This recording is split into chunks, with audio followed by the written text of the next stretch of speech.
everybody, Iris Goldfeder, GasStoveCreative. So today I want to talk about the quiet cost of a website that almost works.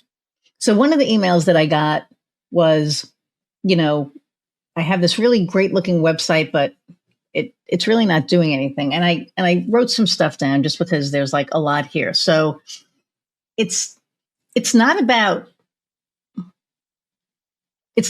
broken links or ugly design, right? It's about the invisible losses that happen when the site is technically fine, but strategically weak. Meaning all the things work, all the links work. You click on the video, it works. You click on the links, they go where they're supposed to. They, do all that, and it loads well, and it looks decent, and it has the right pages, and it gets some traffic, and it doesn't actively repel people, right? Like people don't go to the site and they're like, oh my God, I don't want to, go there. But that's what makes it dangerous, because there's nothing obvious that's wrong with it. There's no alarms. There's nothing on there that makes you go, oh, my website's really, maybe it could be better. It's just like this slow leakage. So it's not traffic, it's momentum. And I wrote this down. So here's what's quietly happening behind the scenes. And that's, you're attracting the wrong conversation. So people reach out confused, underqualified, or misaligned. So it's like your site isn't filtering. It's just like there. It's not talking to the right people. And you notice how everything is always going back to messaging and positioning, because that is what sells. That is what lets people know that you know your shit, is how you position stuff and what the messaging is. And if your site is just like there, it's just there. And then Google, right? So maybe you rank for a couple of things, but it's not the right things. And the thing with Google now, and I've talked about this, last year, which I can't believe I'm saying last year already. But it's that Google reads your website like a book now. It doesn't look for keywords anymore, really. I mean, it does, but it doesn't. Like, keywords aren't really what the driver is now. They need to go to your website and be able to read it like a 5-year-old would read a book. Everything needs to make sense. So it goes back to the messaging, the positioning, but it has to make sense. And it has to make sense in not just in context, but in flow.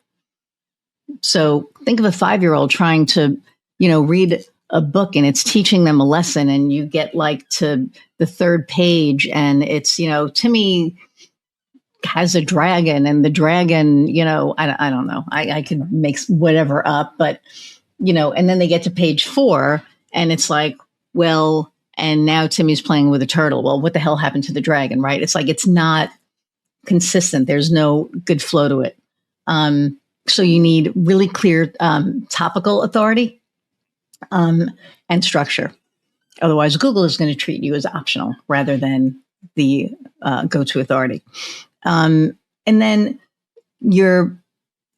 and this happens a lot. So you're closing deals because of referrals and because of you, because people want to work with you. And I get that a lot. Or, personal relationships, but the website isn't backing you up. So the website isn't talking about your